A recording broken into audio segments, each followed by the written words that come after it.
Assalamualaikum warahmatullahi wabarakatuh. Gimana kabarnya anak-anak?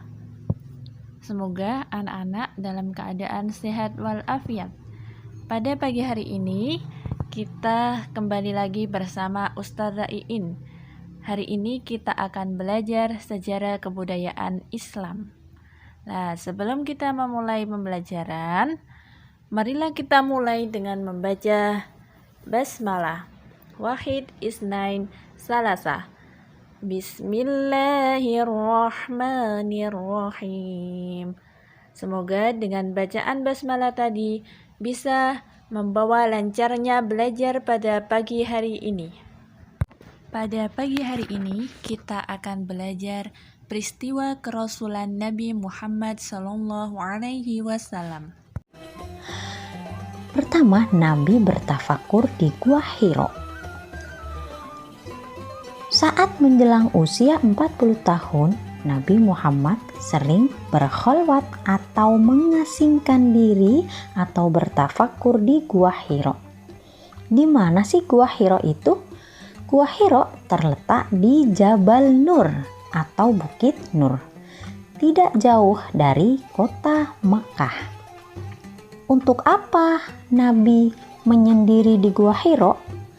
Nabi Muhammad berkhalwat atau mengasingkan diri karena merasa tidak nyaman dan resah dengan perilaku dan kebiasaan penduduk Makkah yang suka berjudi, suka mabuk-mabukan, berperang, dan lain sebagainya.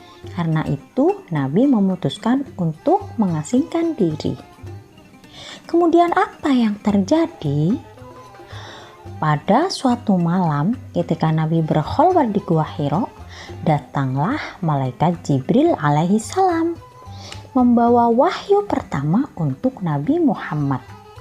Malam itu bertepatan dengan malam Jumat, tanggal 17 Ramadan. Nah, Jibril lalu berkata kepada Nabi Muhammad, "Iqra ya Muhammad," artinya bacalah hai Muhammad. Kemudian Nabi menjawab, "Aku tidak bisa membaca."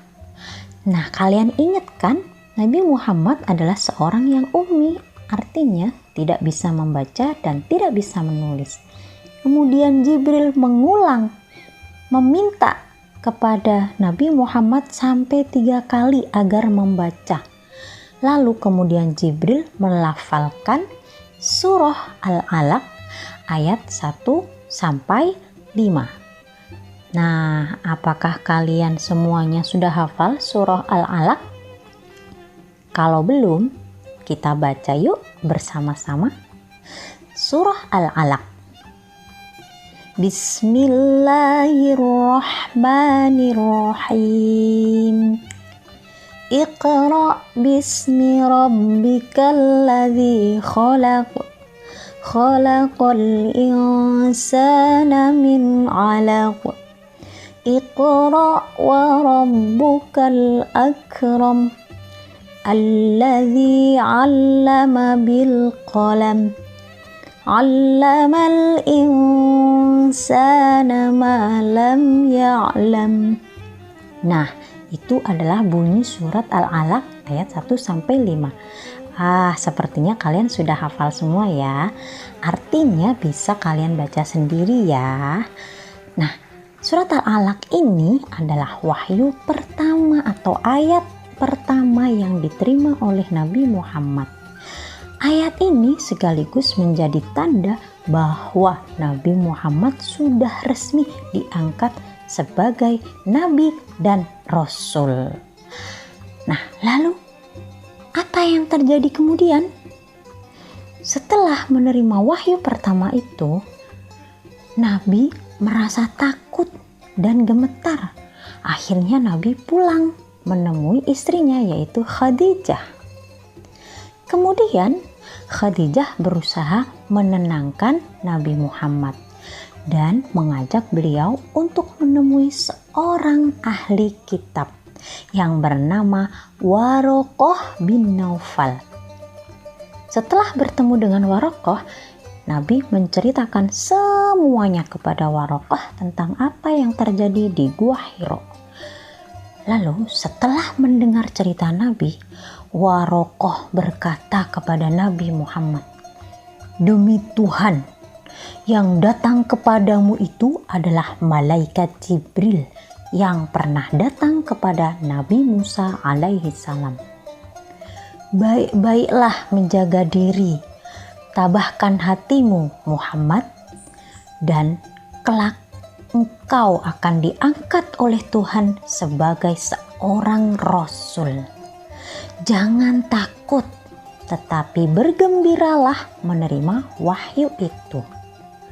Nah, itulah nasihat Waraqah yang diberikan kepada Nabi Muhammad SAW setelah turunnya wahyu pertama. Lalu, apa yang terjadi? Turunlah wahyu yang kedua, yaitu surah Al-Maidah ayat 1-7.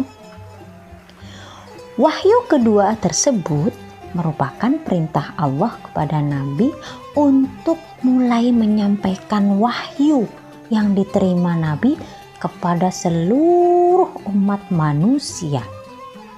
Jadi Nabi Muhammad tidak hanya diperintahkan menyampaikan wahyu kepada bangsa Arab saja, tapi untuk semua umat manusia di seluruh dunia.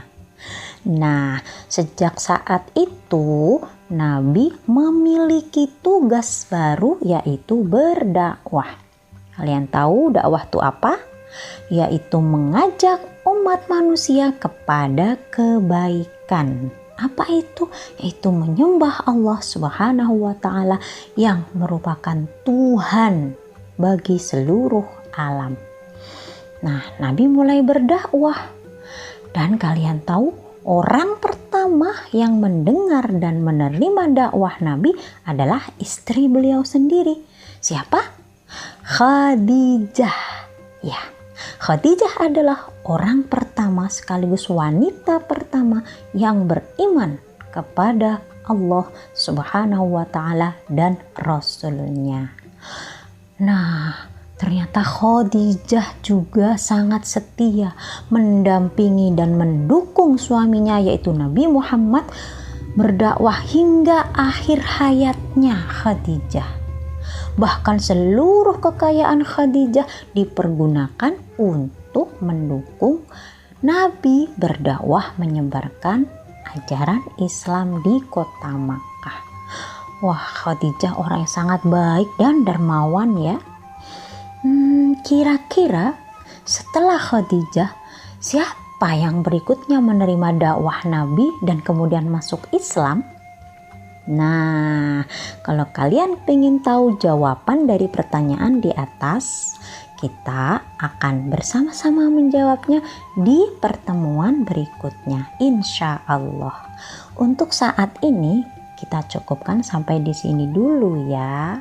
Sampai jumpa di pembelajaran berikutnya. Semoga bermanfaat. Wassalamualaikum warahmatullahi wabarakatuh.